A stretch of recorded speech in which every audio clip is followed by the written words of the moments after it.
Al, you brought us in a 996 GT3. I have. Indeed. Yeah, so the way I found you is that Tom sent me a message and he said, I've come across a car that I think you might have an interest in. And then the next thing he sends me is a picture of this car going sideways on a racetrack. Yes. Yeah, I would say that this is one of the more drifted GT3s out there. I mean, I think a lot of that I just blame on not having any traction control or anything like that. It's still the original analog. So it's accidental, that's not your fault at all? No, it's always nothing accidental. to do with your right for getting overexcited? No, absolutely. And the marshals just have to believe that, and unfortunately that's right, it. yeah. I'd love to see that conversation with the marshal. Yeah, I'm really sorry, there's just no traction control, it's nothing to do with me. The black flag, I just assume it's just because it's a black car, and they're like, yeah, team black, and I'm like, yeah, cool, great. Okay, yeah. This is, I think this is one of those cars that, with the Porsche thing, everyone has always said, before I even got into Porsches, everyone goes, they're tricky things, engines in the back, that pendulum weight over the rear. I have never, ever found this. Yeah. And I have always found them to be insanely well balanced. It's just about how you approach. When it does go, just be quick with your steering. Yeah. And it's completely fine. Then just balance the throttle. And they are not scary cars. And having now been in quite a few, and as I'm sure you know as well, I'm sure that there were some badly maintained ones that are quite scary, and when I'm sure cars with lots of boost come on, that can be quite scary. But these are just not scary. These look after you, man. These are good cars. And so why do you think they have a reputation for being a pendulum then? I think you've got to be quick with steering when it goes, and I think you can reach a point where in M3 you can get away with it. You can dip a clutch and you can sort of recover it back a little bit. But so beyond the track driving, I also do a bit of drifting as well, which I think is just a wonderfully stupid use of cars. What car do you do that in? I do that in an AE86 Corolla. So nice. It's a very underpowered 200 horsepower Corolla with a live axle. It's very, very old school. It's all about weight transfer, flicking it in, high RPMs, not a lot of torque or power at all. But I think a lot of that skill set that you learn doing that translates into useful things when things do go wrong. Right, got you. And you've still got a huge amount of mechanical grip in these to overcome. So you can't just power slide out of the corner like you do in an M3. But if you give it a nice little chuck and you kind of find the point and you sort of tip it in, and then when you go, it's beautiful, and they just kind of hold skids all day long. And but when you want to dip back into track focused, holding on, and they transform again. And it's I think that's the two things have complemented each other very well, is how I describe it. They both have a weirdly close synergy. And obviously, learning to drift helps you learn how to get out of trouble when things do go a little bit spicy.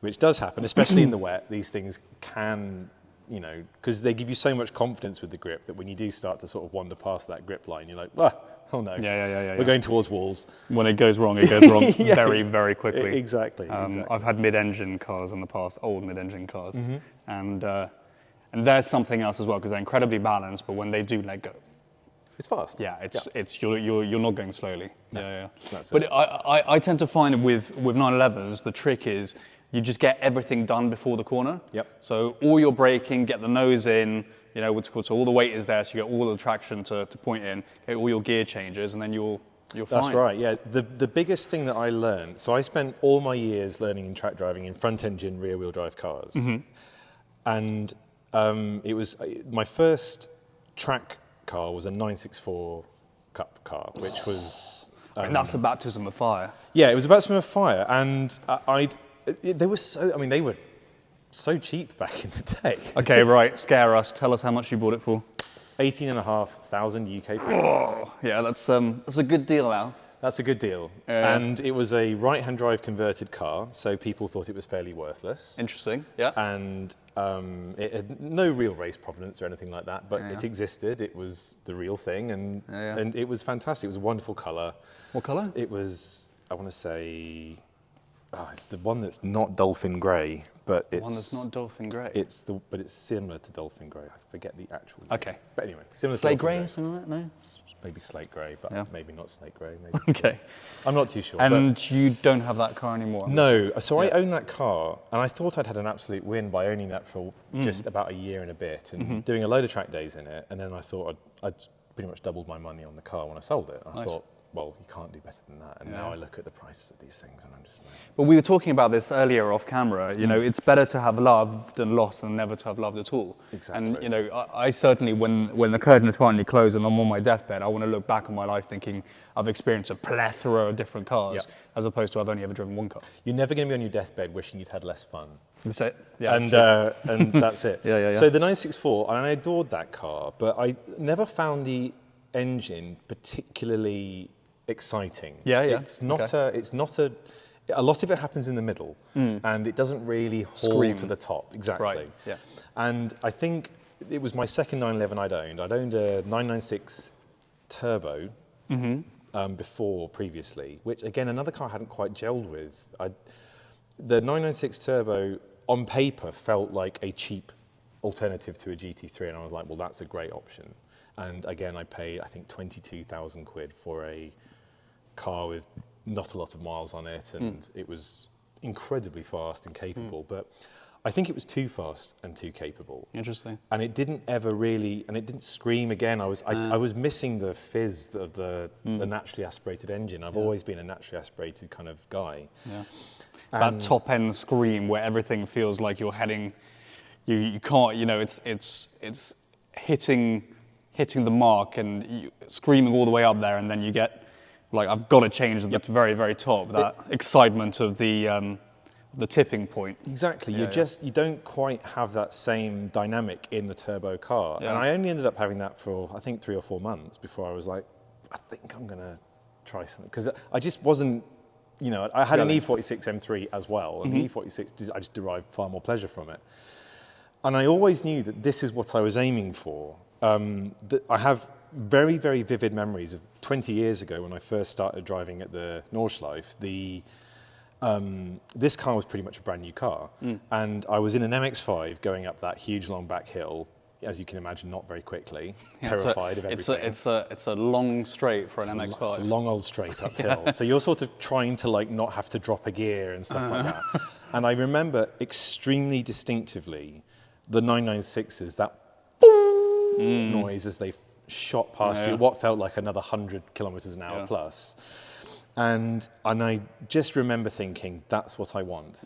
That is I had that sort of idea burned into my brain. And I think the 996 Turbo was like an attempt to find that, and then a realization that actually, this is what I actually wanted.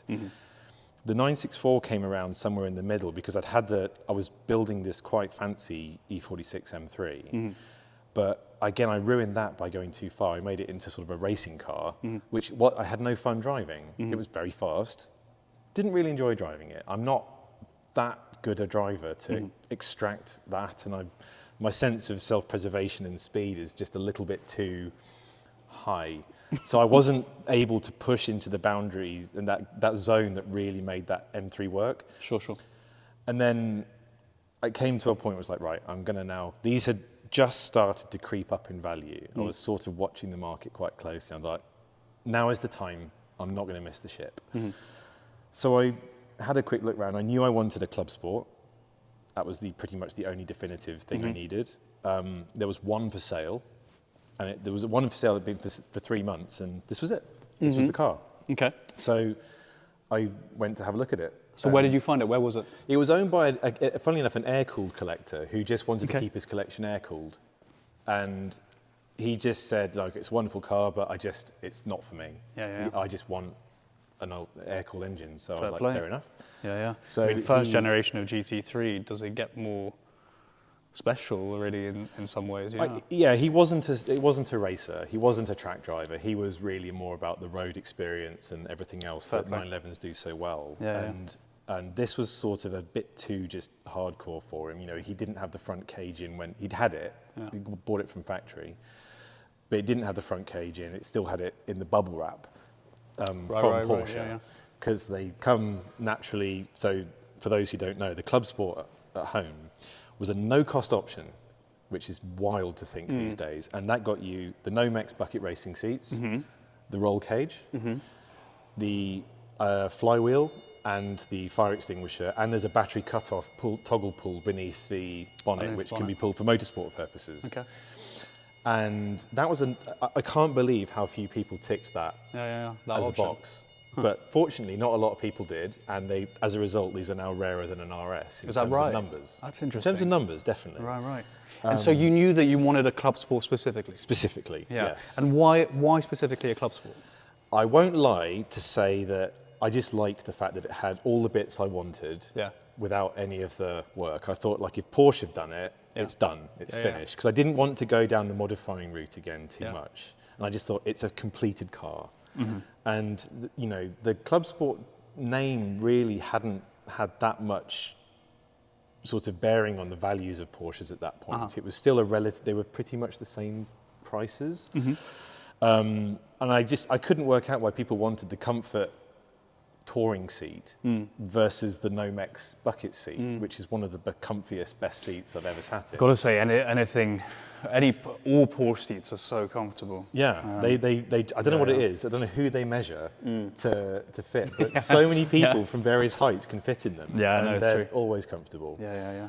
And it came with the Scroth harnesses and the just all the bits that you want in a track car. It was air conditioning, a little bit of I wouldn't call it a sound system, but it has speakers that sort of play enough noise. to keep you busy while you're on the way to the ring, right? Exactly. Okay.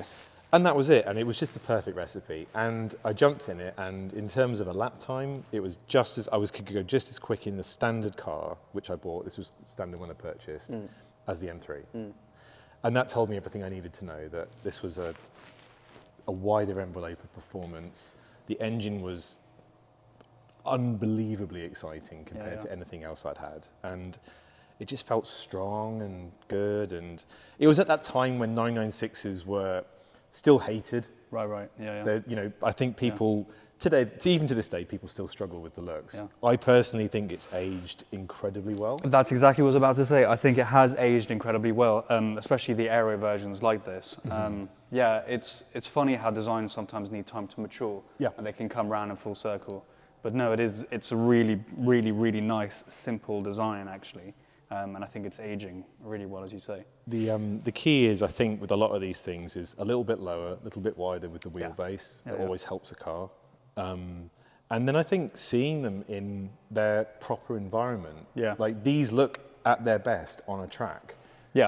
You see those, and they just look like racing cars. Well, it's where they were designed to be, so it makes absolute sense. That's it. So one of the things you said is that you liked it because a lot of the things on it were already done. There wasn't much modifications to do. Now, how modified is the car now? There's always room for improvement. Okay, so where should we start? Should we talk running gear? Talk running gear. So the engine is standard. Yeah. In terms of internals. Can we pop it open? We can pop that open, absolutely. Is it on this side? Still on this side now. Shows my knowledge of engine lids on 996s. Yeah. But the only thing I have done is put a cup K&N filter on, which still uses the original forced duct, so you get the area of high pressure into the... Oh, nice. So you still got the sealing. Exactly, which is quite key. So this part itself is not standard? Not standard, no. Interesting. And the cup filter that normally just sits here just kind of absorbs hot air. Does it? Whereas this doesn't suffer from the heat soak problem and just works. It sounds fantastic. Other than that, RSS engine mounts, Super Sprint. Oh yeah, I can see them there. Yeah. So are these solid or are they semi? They're semi-solid. Semi-solid. I think solid would be a step too far. Again, didn't want to ruin the feel of the car, the vibe. And have you noticed a difference? Is your shifting a little bit tighter? Everything still feels great. I still love it. Still holds on. You never miss a gear. It doesn't feel like the engine's tilting or moving. But at the same time, it's not shaking your teeth out. Okay. Yeah. And with the K&N, what's called, do you have much more induction noise there? Huge, doubles the Really? induction noise. And that was kind of I was kind of fine with the panel filter in terms of the performance. Sure. but I was missing a little bit more of that cup sound. And that just brings it, and honestly, it just comes through the cabin and it just screams at the top end, and it makes such a big difference. I'm not astonished more people don't do it. Really? Interesting. There doesn't appear to be any detriment to performance. It seems to improve the mid-range, combined with the other part, which I have full super sprint system underneath. Okay, hang on. Just with the K&N system, sorry to interject. No. So this basically, once you put it, so this K&N system is specifically made for the 996 GT3. Yep. And so that's why it still uses the factory intake. Correct. Yes, you need So this you still decade get, to work with it. So Right, I don't understand. think that'll work with your Carrera. Okay. Cool. So it's quite an OEM plus kind of thing Exactly. for it to work so nicely with what's already there. It just felt like it's quite an expensive intake, but it does work. Yeah, It yeah. really does work. And again, the noise and the performance, it just, you do genuinely feel a benefit from it. Even if it's just the noise is part of the benefit. I think noise is such an important part of these cars. It's part of what you can tune out worrying about what RPM you're doing, because your body sort of naturally absorbs the sound and you go, right, I know exactly where I am with the revs and everything, and it just kind of, it just makes it more pleasurable, and it just feels like an essential part of the modification process to me. So sorry, I interrupted you. Not You're at about all. to talk about the exhaust system. So yeah, the only other thing I did, and again, I don't really tend to modify engines much, but where other improvements were into the manifolds, 200 cell cats, and a back box. Okay. So it takes a little bit of weight out the back end. It's just improves the airflow a little bit, and it just found a whole load of mid-range, Interesting. which is great. And so who's the system made by? Super Sprint. Super Sprint. Yeah. Okay. So unfortunately, I've I never heard think of Super Sprint before. it's an Italian brand, and unfortunately, this is now a discontinued system. Ah. We're now into the age of cars where these things have, like, parts are now starting Yeah, to disappear, and companies Yeah. just don't make these parts anymore. Interesting. And so is it a stainless system and includes the headers? You full said? stainless system, full headers, and everything. Right. Yeah, so it's all the airflow is hopefully now as optimized as it Sure. can be. I think it's still a standard size throttle body. Just haven't never felt the need to find Go further. more. Yeah. I feel that I've still got more to learn with the driving of the car before Sure. I worry about. Any more power? Yeah, And so the I was going to ask you something about the exhaust system. The exhaust system was very carefully chosen to not be too loud for track days. That's what I was going to ask you. So Yeah. you're not doing more than It's a 100 ni- decibel? It's a 98, genuinely 98 system. Nice. And there was two systems, a quiet system and a loud system. This is the quiet system because, again, it would ruin the car if you can't take it on track days with friends. Yeah. Loud cars are great for certain moments, but if you have to keep going and do a 600-pound noiseless, no noise limit day, none of your friends do them. Yeah, and then it restricts you, and then you're. Yeah. Yeah. No, it is a pain. And induction noise over exhaust noise, I feel, Yeah. is more important anyway. Interesting. So Yeah, I yeah. think, and this provides that nicely. And so do you get any? So it's louder than the standard system, I'm assuming, and no droning on the motorway, anything Not of at the all. sort. No. Nice, Absolutely really nice. spot on. Yeah, no, Okay, cool. I did quite a lot of research into it, and I think it was between this and a much more expensive system, and to be honest, this just sounded like it was the right bill for me. Okay. When we fitted it in. It's been on the car for 5 years now. Yeah. And so far so good. Okay. Yeah. Cool. And what was the other question? Yes. So with these modifications, have you done a remap? No. No. It's Okay. still in the stock OEM. I gather I could probably find a tiny bit more out of it, but honestly, at the moment, there's no flat spots in the power delivery. Yeah. Therefore, Yeah. I'm just not worried about and it. what I was going to say, and with these modifications, it hasn't mucked up the map at all. Nothing So it doesn't have any. It doesn't have any issues. Nothing. Yeah. It was, again, chosen to all just work. Yeah. The only thing is that the cats need heating up before an MOT. So you've got to go in with the car red hot for it to pass emissions. Okay, fair enough. And then it will pass. But the cats need to So be... what does that mean? You fly into the MOT station sideways, yeah?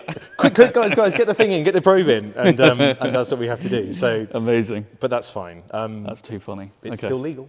Yeah, sure. That's all it is. So, Interesting. yeah. Okay, cool. So transmission is still the same? Transmission is still the same. Again, the 996 Mark II had an upgraded transmission over the Mark I. Okay. I think stronger gear set, more oil galleries in there and stuff. So it's a much stronger car. And again, one of the 996 problems that I think a lot of people at home still think they have is the IMS bearing problem, which the Carreras suffer from.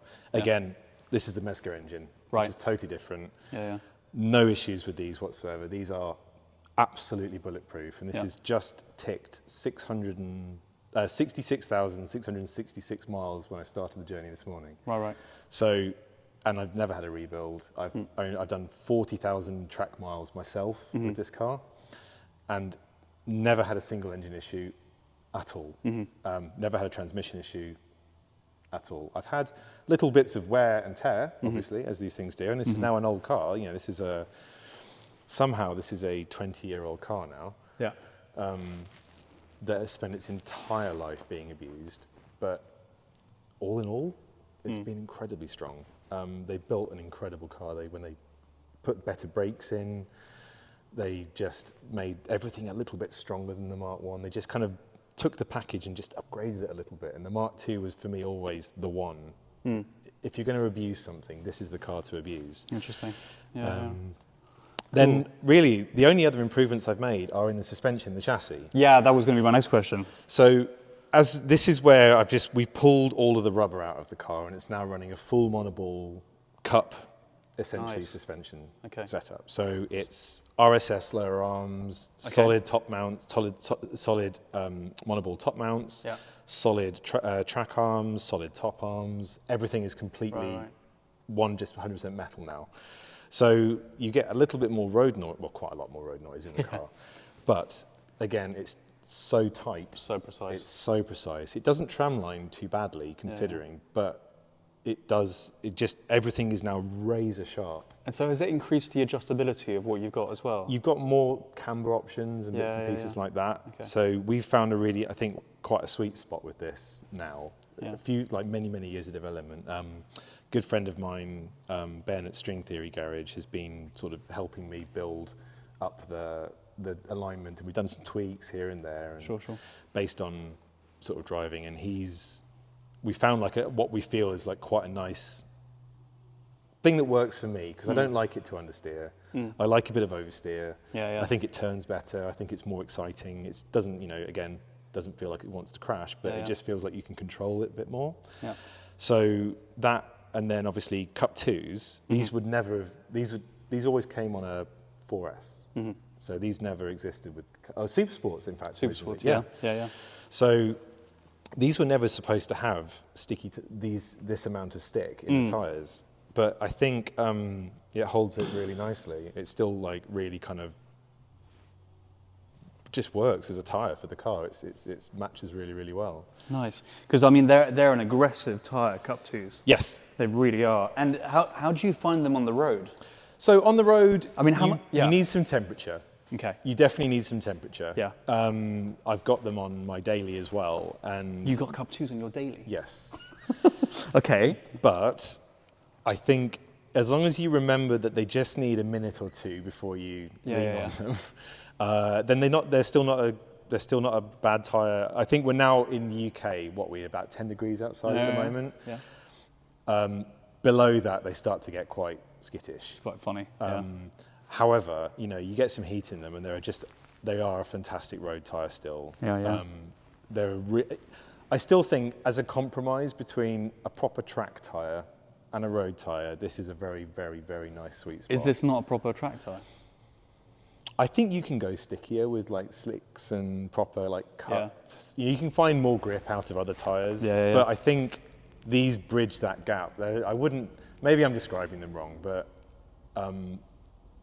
they don't feel as sticky as, say, a Dereza or even maybe an R888 are. Really? Interesting. But I think the overall use of the tyre is so much wider. We just had a trip out to the Nordschleife. We've just come back, and it was pouring with rain the next day, absolutely pouring with rain. And I can still, sit at 270 k's down the back straight. And it wasn't aquaplaning. Right. So I still feel happy in the rain with them. Whereas a lot of the other more cut slick tyre, it just feels a little nervous as it starts to kind of lift up a little bit. Interesting. Yeah.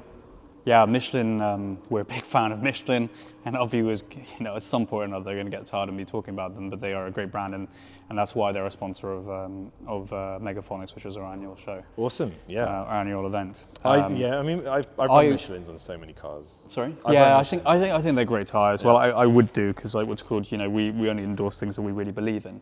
But like what's called the Pilot 4Ss, I talk about those in the same way that you've been talking about the Cup 2s. Yeah, that's a fantastic tyre. Yeah, I mean, I find that the difference between a Pilot Sport 4 and a Cup 2, for a car that sees occasional track use, it makes sense. But are you using this car? What split would you say that you're using this car between track and road? So this car's road miles is to go to the track. Yeah. Okay. That's pretty much all it ever does. Yeah. So this will be either found on the E40 through Belgium, okay, or on the Nürburgring. Got you. And those are it's pretty much its only two. I do like a few UK track days. Yeah. So this tyre spec makes sense for you as someone who's driving straight to a track. Absolutely. Okay. It doesn't get driven too much out of. Once the salt comes in, this car will then just disappear off the road. Yeah, fair enough. It did do a couple of full seasons of being used on the road, but I've now just sort of. Yeah. It's sort of now more of a. Well, it's quantity, it's pleasure. Quality, not quantity. Exactly. I guess, yeah. But to be honest, the track is where this car shines. Yeah. The only thing I've done with the brakes. So these are originally this was a carbon ceramic car. These are now changed to, I believe these are Alcon discs, running the Pagid RS 29 or whatever the new version of that is. So it's a floating grooved disc. That's exactly. Yeah.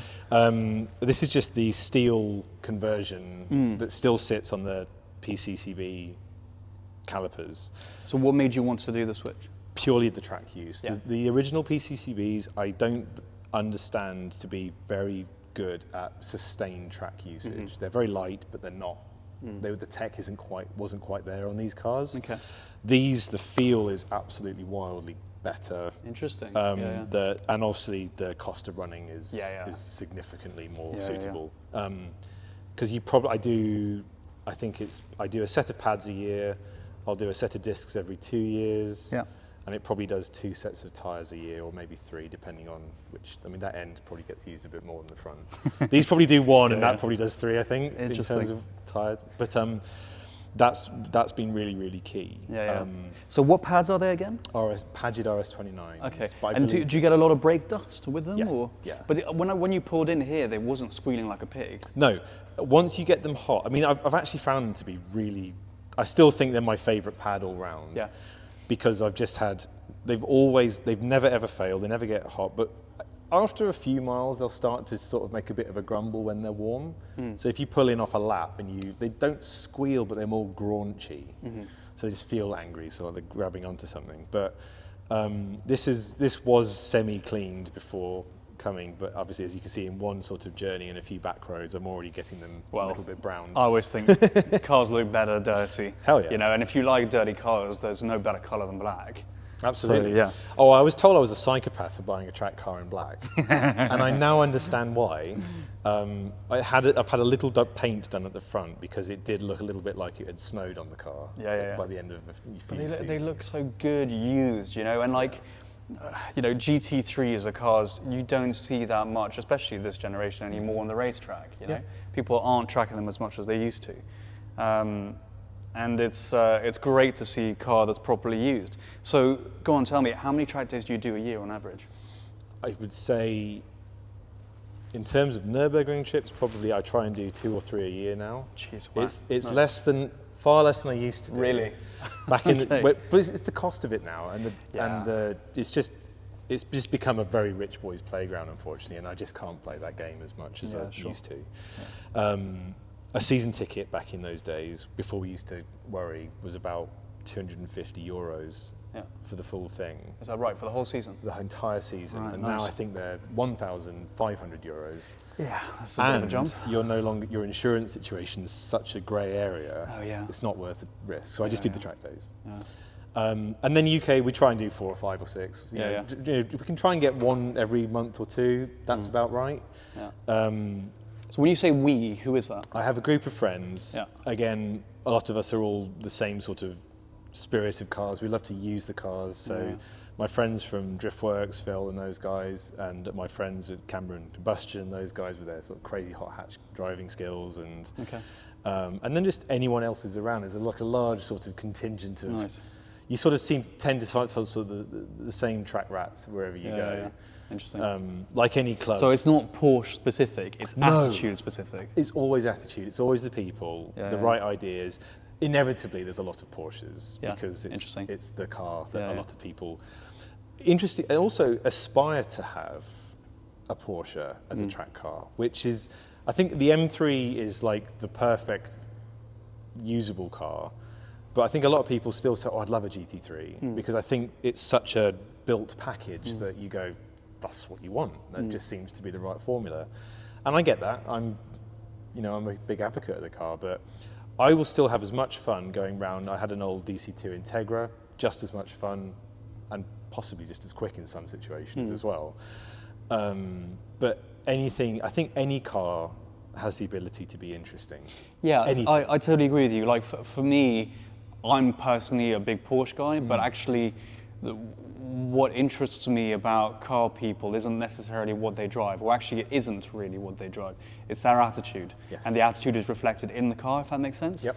So, I don't care whether it's someone in a Vauxhall Corsa, which has done some absolutely amazing tuning to it, and they've driven it to the moon and back, and is their love and joy. Talking to them and seeing their passion perspire is what I'm really into. Yeah.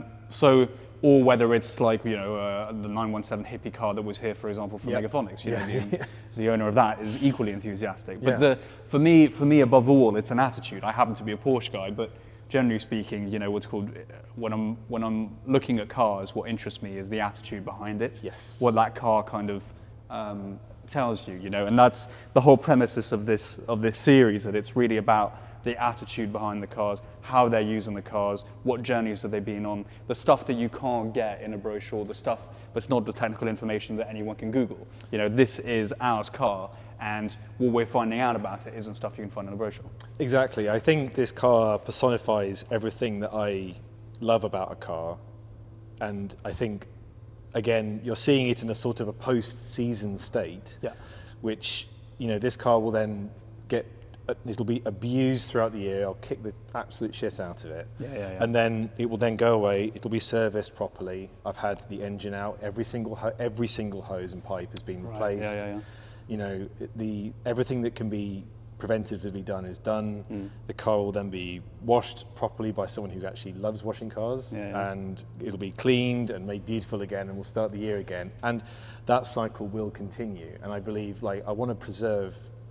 I don't want to get into that point of nannying this car, because even though these are now worth a lot more than when I bought it, the value that I purchased it for at the time, God forbidding I do wrap it round a barrier, I was prepared to lose that money if the worst ever happened. And I think if you lose that attitude and kind of go like, oh God, now this is a car worth about £80,000, you go, if I think like that, I will never drive it properly. Well, that's it. And I think that's one of the things that, if we were fortunate enough, as yourself has also found, that if you were around when these cars were more affordable, that is, you've got to maintain that feel that you go like, yes, I know.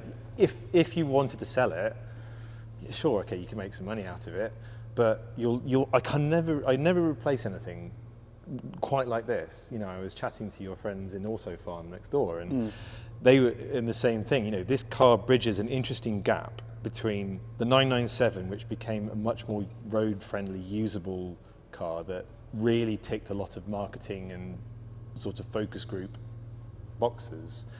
I think the styling was, made a little bit more safe, and it kind of went a bit more back into the sort of more traditional Porsche look, and then this also still has that steering feel that you got in the 993 and the 964. The communication through it and the way the car drives still has that old school bounciness to it, and I think this for me. This is why I've always struggled to go, I want anything else. I've driven other stuff. I've driven the 991. I've driven the 997. I've driven the older stuff as well, and this has always felt like that mechanical sweet spot where you've got the strength, and it just feels like a solid package. With still that kind of old school driving feel that you can't get in a modern car. Well, it's the first generation of water-cooled car. It's the first generation of GT3. It's a very special combination. And on top of that, like this one is specifically a Club Sport. No, that's wonderful. And I see you're running a set of BBS E88s. God's wheel. God's wheel? Yeah, absolutely. Yeah? Yeah. When he came, it was on the 7th day he created the E88, I think. So for those that don't know, the E88 is an aluminium version of the E28. Correct. And the way you can tell them apart is two or threefold, but the easiest ways to identify them is they're a smooth finish and made of aluminium as opposed to the mottled finish you get with the magnesium earlier wheels. And they also have the scalloping on the scopes. Correct, exactly. exactly. And then there's also the bolt design as well. So I used to have I bought a set of E28s for this. Yeah. And it was very quickly that I realized that running a set of magnesium wheels is a very scary prospect. Yeah.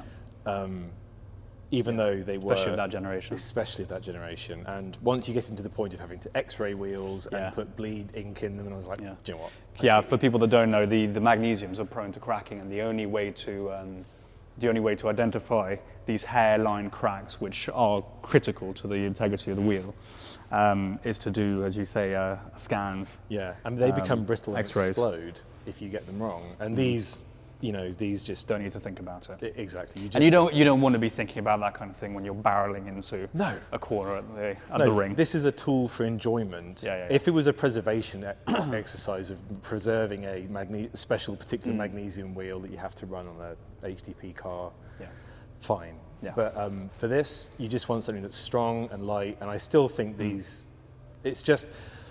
There are some cars that you just build a certain way. Now, in the same way that you run speed lines on certain cars, because that is kind of the best that they ever looked.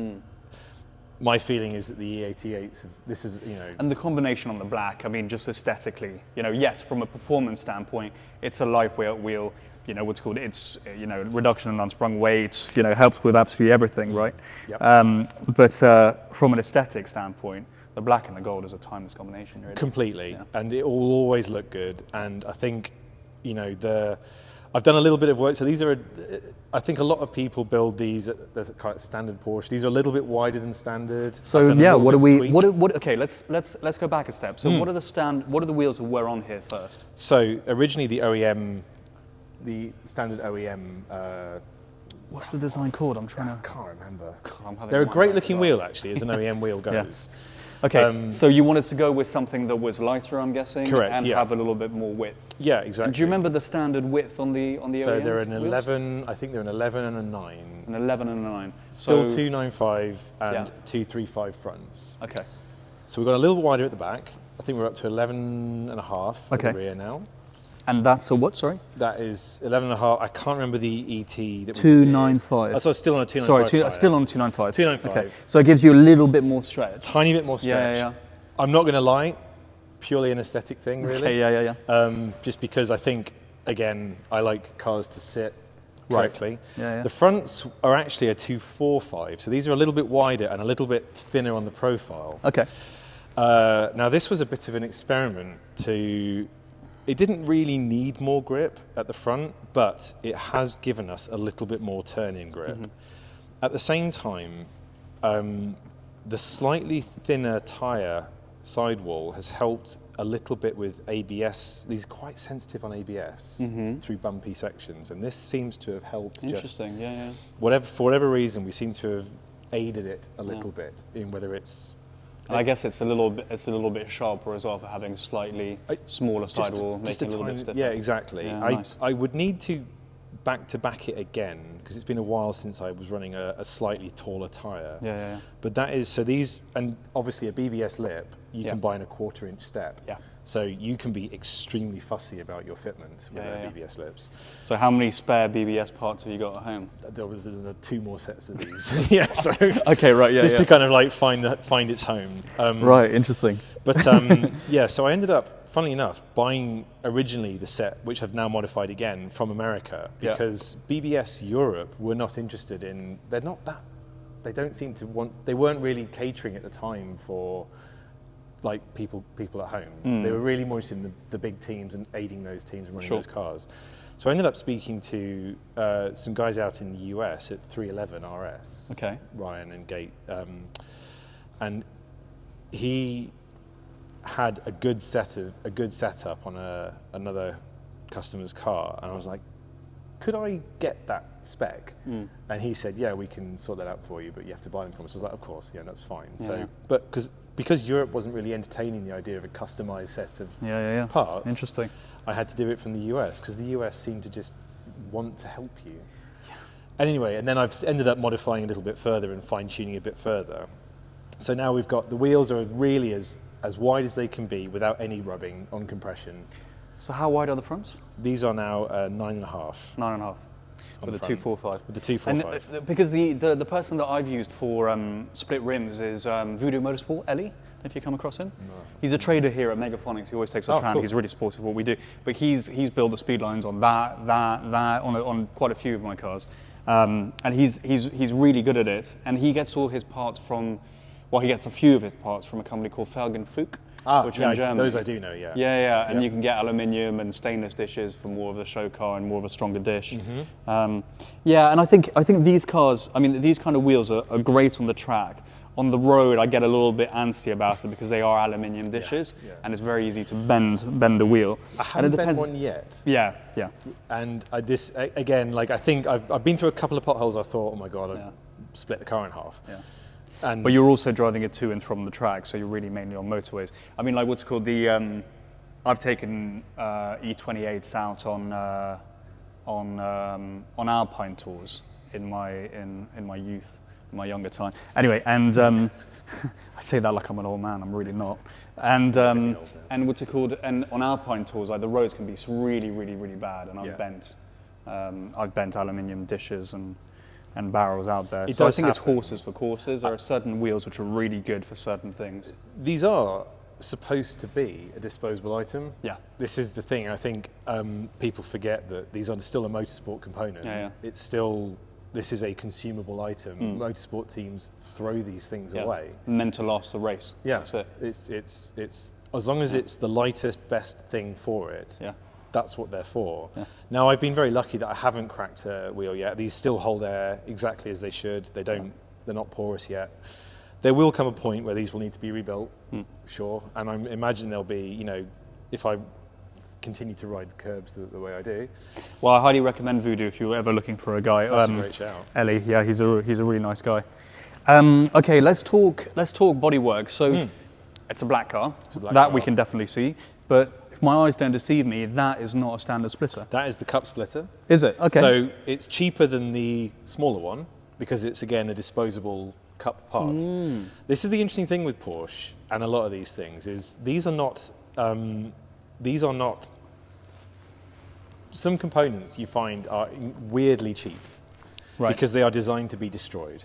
Okay. And this particular component I think is about £80 from Porsche. Okay. And whereas the road car version is, I think it's like £200 or something. Right. And it's bigger, so it reduces the lift, and it has to really be matched with quite a high angle rear wing. Yeah. So we've got an FVD rear wing on the back.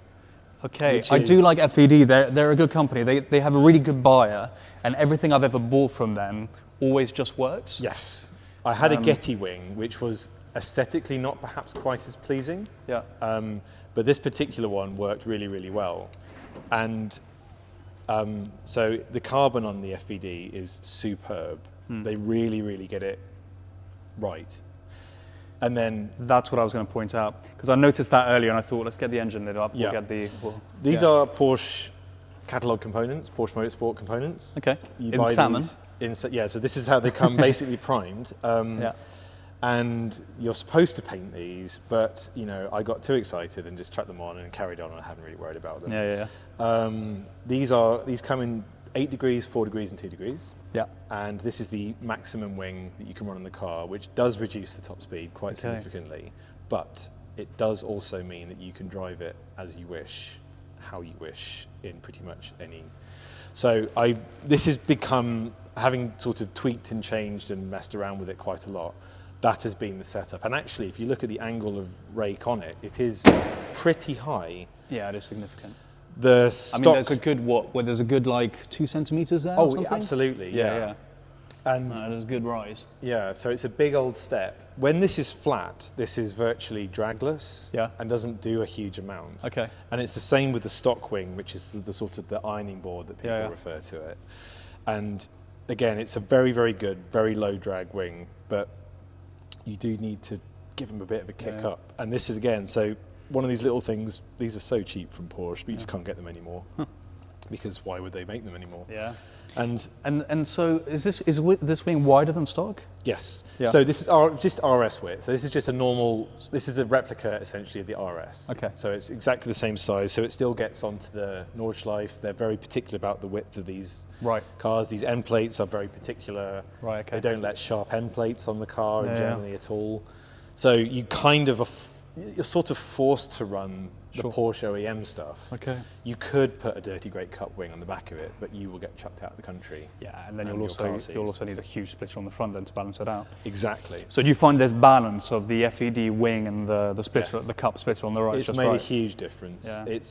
You only really feel it when you drive another one, Yeah. and you go, "Well, my car feels so much more stable at speed." And so again, you can be really, really starting to push through very high speed corners, and it just feels like it's just on the ground. There's no wandering, and then all of the package together is all, I think, because we've not tried to do too much. I've not tried to go crazy. We've not done all the other crazy mods that you can do to them. We've just tightened the suspension up, tightened the aero up, so that everything just kind of is just a little bit more taut, and that is the GT3 experience for me. Just plus one. Just plus a bit. Plus one. Plus owl. Plus Al, yeah. Owl spec. Exactly, Al Yeah. spec. And I think that for me is how these cars, it just takes out the marketing road bit that they had to do for NVH stuff, and Sure. we've just kind of tightened the package. So Yeah. the only thing I would like to do is do RS hubs. Okay. That- What, to get rid of a bit of bump steer? Correct. Yeah. And I think that would be the only nice. only change I'd like to do. But Yeah. again, finding a set of those is virtually Do impossible. you know what? There's a great bookazine that Porsche do called Original, and in there they basically it's a magazine that talks about their parts and their heritage, and it's also a parts catalog, and it talks about like the history behind the manufacturing of that part. So it's really interesting. And they recently, I say recently, it must have been the last couple of years or so, came out, started reproducing the 993 Evo upright. You know, and you would think to yourself, the 993 Evo upright, there are very few Evos What out a niche there. part. Yeah. So the only reason they're doing that, they're reproducing that part, is not to fulfill the needs of the, I don't know, handful of Evo cars which are out there. It's to fulfill the needs of the tuner, you know, like you and me, who want to put 993 Evo uprights on their 993s. Yes. Because they do reduce the bump steer. So suffice to say, who knows, maybe one day they'll start reproducing. It would be good, and again, if anyone at home has a random set that they want to get rid of, by all means, give me a shout. And have you tried BBI in the States? BBI, I have not tried them for. I would highly recommend it, because they did a 993 Evo upright, which people were using on 964s and 993s to eradicate bump steer on the low cars, and they were doing it for years, and it's a beautifully engineered part billet thing. And that was before Porsche started reproducing their Evo part. But maybe they have a 996 version. I think Or that it might be worth maybe having a chat with them. Who knows think if it's that something they would might be want to manufacture. fascinating, because really that is the one part of the car. Because again, I run it a tiny bit too low, really, but it looks cool, and that's why we run it there. It's certainly got a good stance. I mean, Yeah. like the rear wheels really fill the arches. The front's got, how much camber is on the front? It's probably 3, I would say. Yeah, that is quite a chunk, isn't it?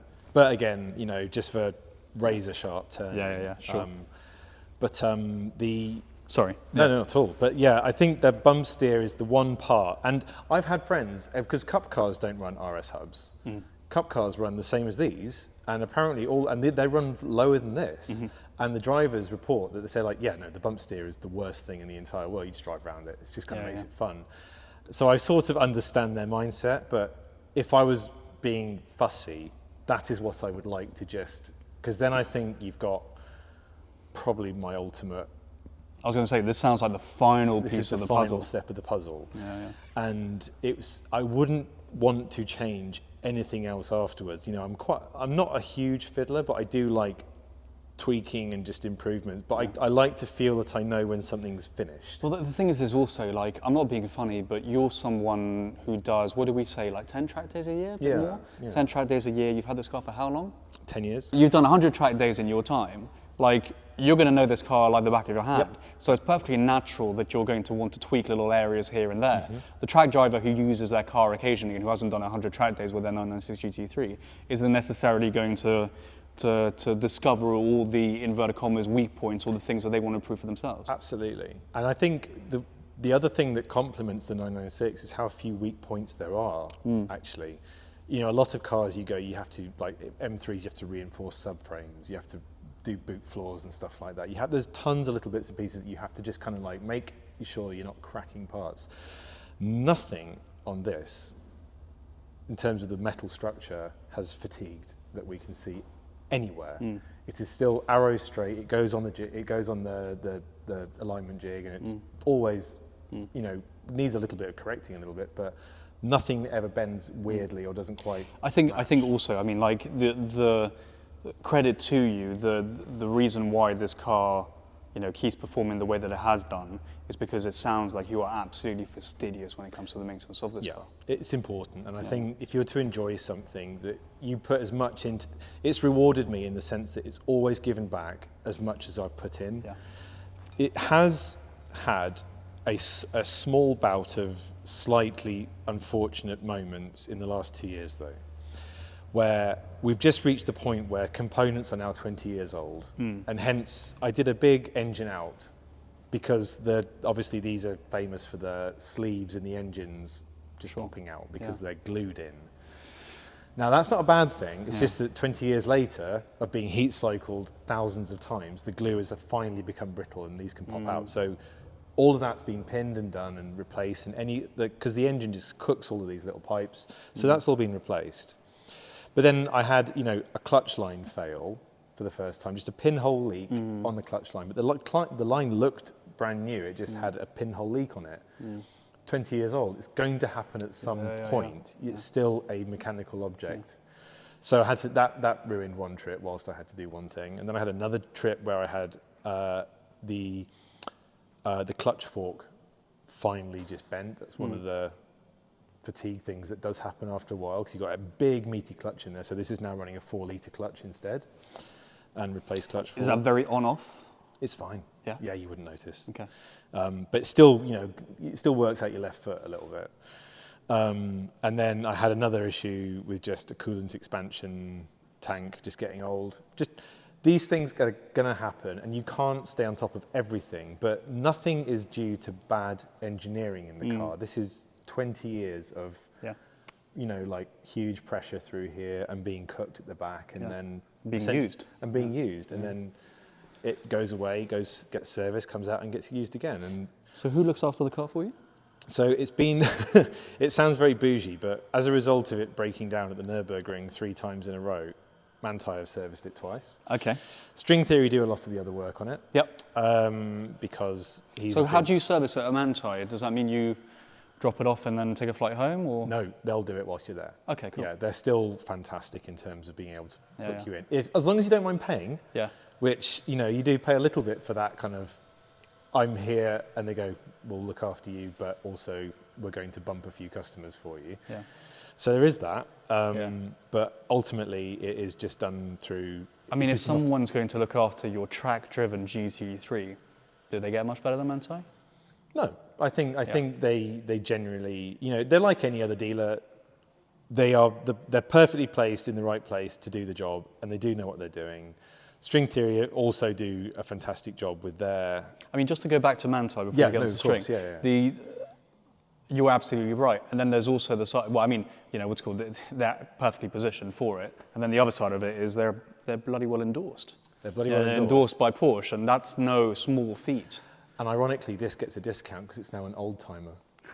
So it's on their old timer list. And, It's kind of, we've reached a strange point where this is now considered they're like, car. oh, you know, these Yeah, are it's all classic cars now.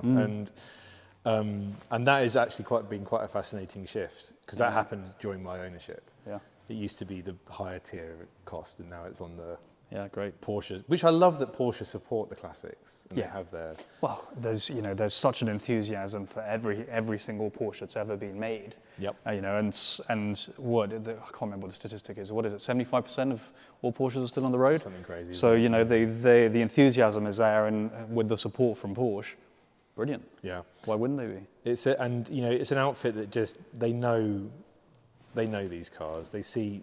They've generally got almost everything in stock. There was a great story I can tell you about Manthai when we were there. We'd finished redoing the clutch. It was really, really late. They stayed open especially to help me, because they knew I was going to go home the next day. And we drove it out of the workshop. I went in and paid. I got in the car, went click, and the starter motor just didn't work. I was like, they were like, oh, maybe it's the ground. We'll just check. And it was all fine. And they're like, your starter motor's broken. It had just broken in the period between parking it outside and stopping. So for the next 2 hours, they brought it back in, and they said, well, have you got a 996 starter motor? And you could see his eyes going. And he sort of wandered over to the corner of a workshop, opened up a drawer, and in there was a new old stock starter motor for a 996. He said, like, we would never have one of these in stock, but we do have one here. But because he'd been working on these cars for long, he knew exactly where it was, and in the workshop, and how it was supposed to go in, and they had it all back in the car. And 2 hours later, we had a new starter motor back in the car, and it was about 10 o'clock in the evening. And that was a really nice thing. And they were like, no, we're going to look after you. They're not, they loved that it was an old car that was being used. And I sort of still get that when I turn up. They love to see that this is still being used. And some of them think you're crazy. Some of the younger lads think you're crazy. But some of the older guys are just love to see these cars being used still. And listen, from my perspective, any car at the end of the day, these cars don't drive themselves. They need a mushy bit behind the steering wheel. That's right. They're designed to move forwards. That's why they have wheels, right? Yep, exactly. So at the end of the day, what's called any car that's moving is a good car in my book. Yep. I don't want to wax lyrical too much, but like what's it called? Yeah, they're better moving. I'm not going to wax lyrical. They just are. They're just better moving. 100%. Yeah. But unfortunately, that's all that we have time for today. It's a stunning car, really, really cool. It's been great to hear the stories behind it. And the fact that you use it, is absolutely brilliant. That's what it's all really about. Yeah. So thanks a lot for bringing it in, dude. My pleasure. Long may the use of this thing continue. Yeah, absolutely. The next time, you feel that the front end needs painting and it's been stone chipped enough, there'll have been quite a few more track days, and I'm sure more stories. And before you decide to paint it, bring it in again. Hell yeah. And we can have a debrief on the next chapter, I guess. That sounds awesome. Yeah. Thank you very much. No, my pleasure, Al. Cheers. Cheers.